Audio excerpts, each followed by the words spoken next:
Yes, welcome guys. Welcome to SK Gyan channel. मैं Kamal Hanspal going to solve quiz number 1 of chapter matrices. जो भी candidates mathematics के किसी भी कॉम्पिटिटिव एग्जाम की तैयारी कर रहे हैं उनके लिए हमारी टीम ने skcomputercenter.com वेबसाइट पे अलग अलग चैप्टर्स के क्विज प्रोवाइड करे हैं. आप उन क्विजेस को सॉल्व करें, बहुत अच्छे से प्रैक्टिस करें उनकी. एंड अगर आपको किसी क्वेश्चन में कोई प्रॉब्लम है, कोई क्वेश्चन समझ नहीं आ रहा, तो उसी क्विज के साथ उस क्विज के सॉल्यूशन की वीडियो अपलोड करी होगी. जो भी मेरे चैनल पे नए हैं, जिन्होंने अभी तक मेरे चैनल को सब्सक्राइब नहीं किया, एक क्वालिटी कंटेंट लेने के लिए चैनल को सब्सक्राइब करें, ज्यादा से ज्यादा शेयर करें. Now let's solve question number 1. Matrix is a collection of real numbers, a collection of real or complex numbers, an arrangement of real numbers, an arrangement of real or complex numbers. Matrix क्या होती है? Matrix की जो representation है वो ऐसे होती है और यहाँ पे कुछ एलिमेंट्स पड़े होते हैं. ठीक है, ये जो मैंने एलिमेंट्स फिल करे हैं ये रो में फिल करे हैं. फिर इस एलिमेंट के नीचे यहाँ पे कोई एलिमेंट होगा. ठीक है, यहाँ पे कोई एलिमेंट होगा, यहाँ पे होगा. क्लियर है? ये जो मैं फिल कर रही हूँ, अगर आप इसको देखो तो ये रो है, रो 1, ये रो 2 है, ये रो 3 है, ये कॉलम 1 है, ये कॉलम 2 है, ये कॉलम 3 है. तो मैट्रिक्स क्या होगी? Collection of real numbers. यहाँ पे सारे रियल नंबर्स हैं. अ कलेक्शन ऑफ रियल और कॉम्प्लेक्स नंबर्स. रियल नंबर्स भी हो सकते हैं, यहाँ पे कॉम्प्लेक्स नंबर्स भी हो सकते हैं. And arrangement of real numbers, एक रियल नंबर का अरेंजमेंट है. यहाँ पे कलेक्शन है, यहाँ पे वर्ड कलेक्शन है, यहाँ पे कलेक्शन है, यहाँ पे अरेंजमेंट है. ठीक है, एंड अरेंजमेंट ऑफ रियल और कॉम्प्लेक्स नंबर. ये एक कलेक्शन नहीं है. कलेक्शन का मतलब होता है कलेक्ट किया हुआ, रैंडमली ऐसे ही डाटा पड़ा. अरेंजमेंट है ये एक. ठीक है, किसका? सिर्फ रियल नंबर्स का नहीं है, इसमें कॉम्प्लेक्स नंबर्स भी आ सकते हैं. So that's why D option is the right option. Question number 2. In an upper triangular matrix A matrix है. Aij का मतलब यहाँ पे है. n क्रॉस n की मैट्रिक्स है. इसका पहले मतलब देखो क्या है. जब भी हम कोई मैट्रिक्स लिखते हैं ना, पहले n क्रॉस n का मतलब देखो. अगर 2 है यहाँ पे 2/2, 3/3, 4/4 ऐसे होगी. क्लियर है? मतलब यहाँ पे एलिमेंट्स होंगे, यहाँ पे. क्लियर है? यहाँ पे एलिमेंट्स होंगे. फाइन. तो यहाँ पे जो आप एलिमेंट फिल करोगे, ठीक है, अब ये मैंने 3/3 की ले ली. क्यों? क्योंकि 3 रोज है ना, 1 2 3, कॉलम्स 3 है ना, 1 2 3. ठीक है, तो अगर मैं इसकी बात करूं तो ये 1 1 होता है. ठीक है, ये होता है A12, ये होता है A13, ये है A21, ये है A22, ये है 2 3, ये 3 1 है, 3 2 है, ये 3 3 है. ये देखो, इसके ये 1 1 है, ये 1 2 है, ये 1 3 है.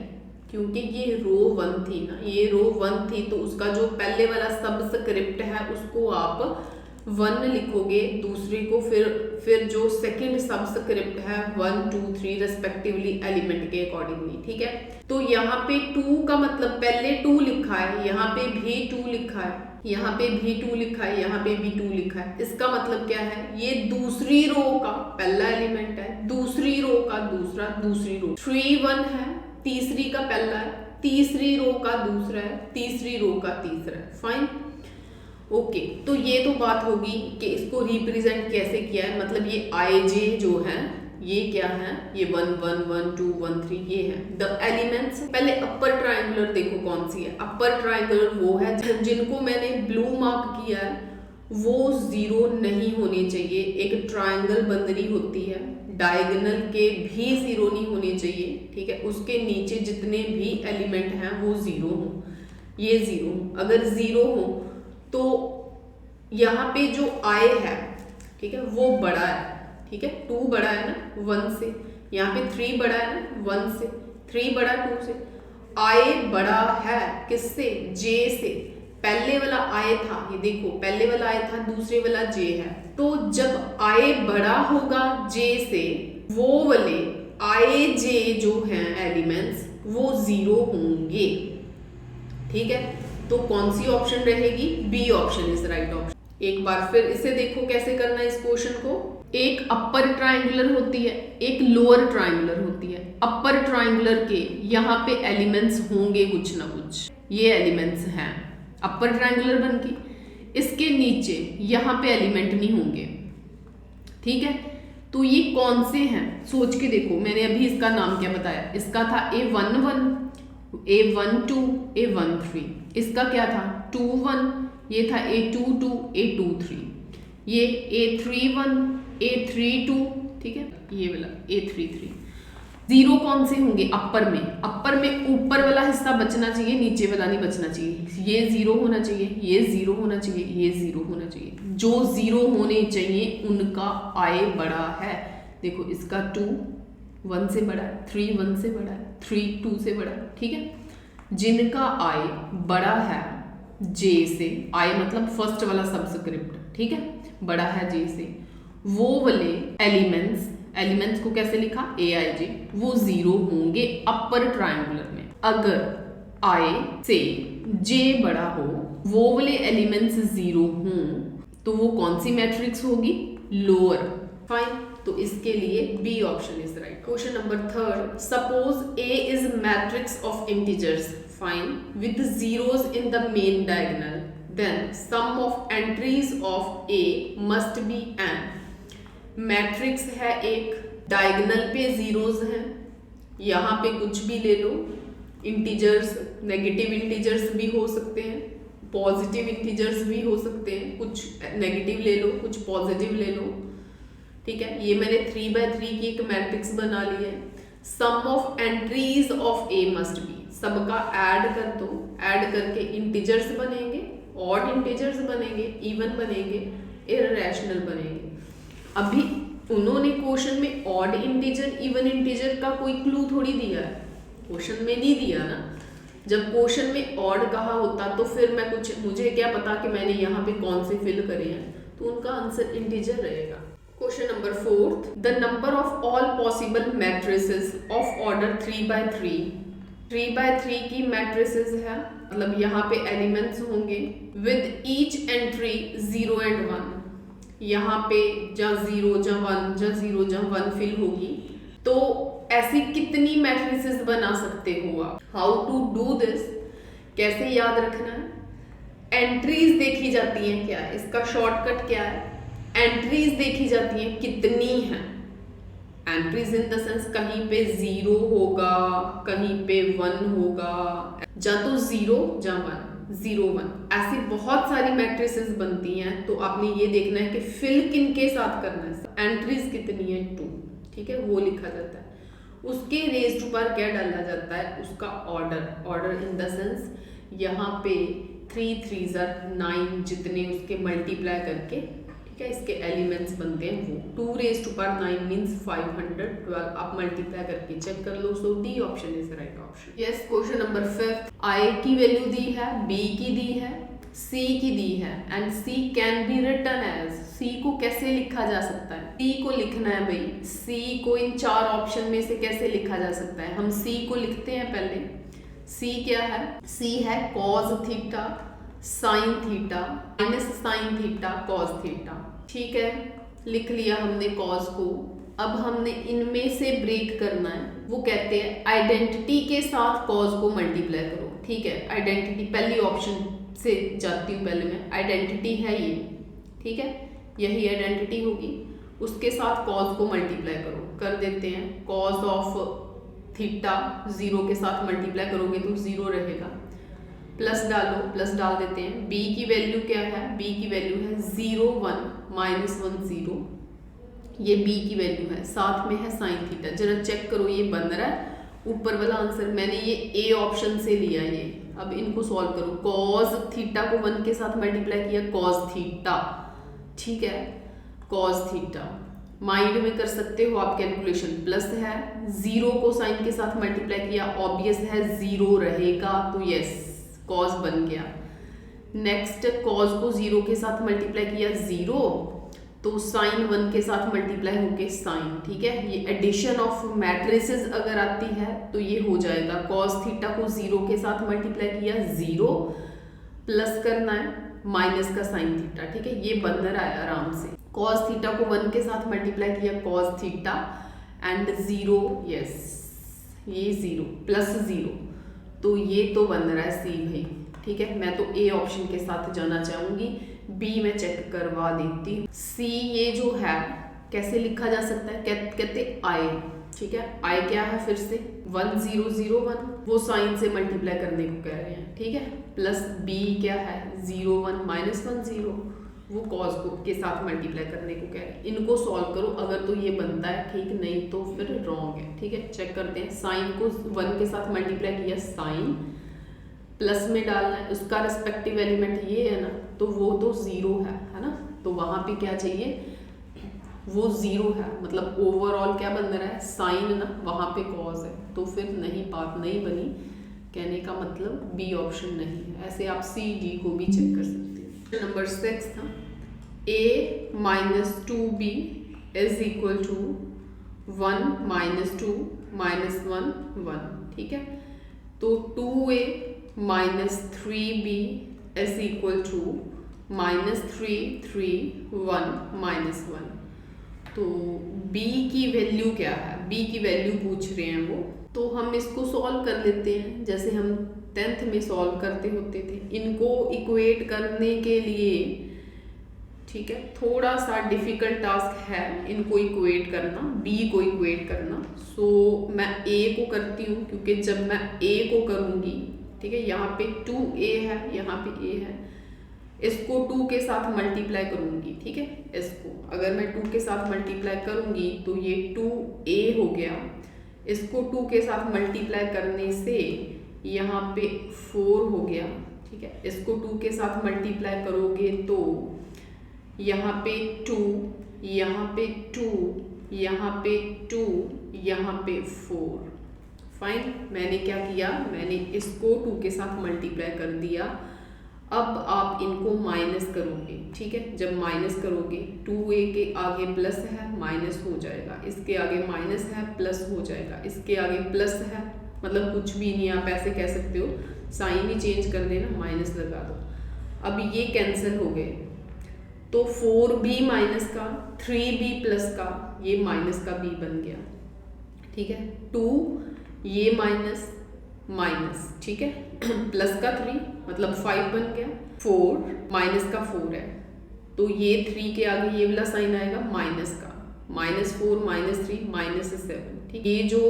ये जो माइनस है ना, जब इसने हट जाना है ना, ये 5 माइनस का 7 प्लस का, ऐसा देख लो 5 माइनस का 7 प्लस का 3 ऑप्शन में है, तो मुझे अगला भी निकालना पड़ेगा। चलो लेट्स स्टार्ट। ये एलिमेंट लिखना है, ये माइनस का 2 है, माइनस का 1 है, ये बनेगा माइनस का 3, हटने से ये माइनस इधर से हटने से प्लस का 3 आ जाएगा।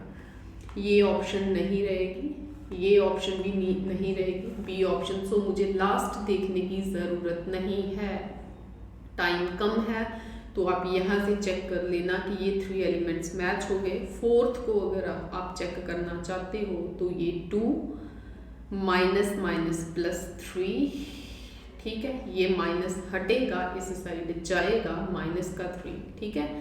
ओवरऑल बताऊं तो इसने माइनस जब हटाना है, इस 5 के साथ आ जाना है, 7 के साथ हट जाना है, 3 के साथ भी हट जाना है, इस 3 के साथ आ जाना है, तो इसका आंसर रहेगा बी आंसर। a की वैल्यू दी हुई है भाई, k a की वैल्यू भी दी हुई है, तो वो k की, a की, b की 3 वैल्यूज निकालने को कह रहे हैं। a की जगह पे a की वैल्यू सब्स्टिट्यूट करो, k को ऐसे रखो, k कोई भी एक नंबर होगा, रियल नंबर, a की जगह पे मैट्रिक्स है वो फिल करो, 0 2 3 -4 0 3a 2b 24। तो k को जब आप अंदर मल्टीप्लाई करोगे 0 के 2 के 3 के -4 के, जब इनको इनके रेस्पेक्टिव एलिमेंट के साथ इक्वेट करोगे, 0 के साथ 0 इक्वेट होना, 2k के साथ 3a इक्वेट हो जाना है, ऐसे ये सामने सामने रख रहे हैं ना element. 3k is equal to 2b, 4k is equal to 24। ठीक है, तो ये 4 ऑप्शंस आई, 1 2 3 4। इनको सॉल्व करो। 0 को 0 के इक्वल है, उसको छोड़ दो। अब इसमें k भी फाइंड करने वाला, a भी, k b दोनों ही। इसमें क्या है, इसमें आप k आराम से फाइंड कर सकते हो। k की वैल्यू रहेगी -6। उस k की वैल्यू को आप इसमें पुट कर दो, किसी एक में इसमें पुट कर दो। ठीक है, जब इसमें पुट करोगे तो वो रहेगी 3, k की जगह पे -6 2b। ठीक है, तो ये रहेगी b की वैल्यू अब -9। ठीक है, k की आ गई, b की आ गई, a की निकालनी है। इसमें पुट करो k की, -12 is equal to 3a। a की वैल्यू रहेगी -4। तो इसका आंसर रहेगा, k की वैल्यू सबसे पहले बतानी है। ठीक है, वो है -6, वो a जस्ट c में मिलेगी। नेक्स्ट है a, वो है -4।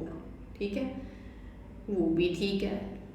नेक्स्ट है b, वो है -9। सो c ऑप्शन नहीं रहेगी, a option is right option. Question number 8, every identity matrix is a scalar. ये मेमोरी टिप है।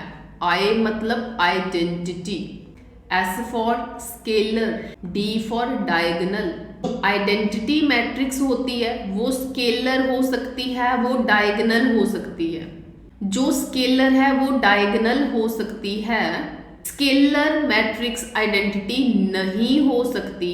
Diagonal matrix scalar matrix and identity matrix नहीं हो सकती। फाइन, तो क्वेश्चन है every identity matrix is a scalar. जब भी ऐसा क्वेश्चन आएगा आप लिखोगे ISD। उन्होंने पूछा आइडेंटिटी मैट्रिक्स स्केलर है, आइडेंटिटी स्केलर है, यस। फॉरवर्ड पॉसिबल है, I से S पॉसिबल है, I से D पॉसिबल है, S से I नहीं पॉसिबल, D से S भी नहीं पॉसिबल, D से I भी नहीं पॉसिबल। ठीक है, यस, ये ट्रू है। सो A option is right option. 9th question उसी ट्रिक से करते हैं। ISD, every scalar matrix is identity matrix. अब स्केलर मैट्रिक्स आइडेंटिटी है, पीछे को नहीं जाना, नहीं पॉसिबल। ठीक है, सो फॉल्स है ये, B option is right answer.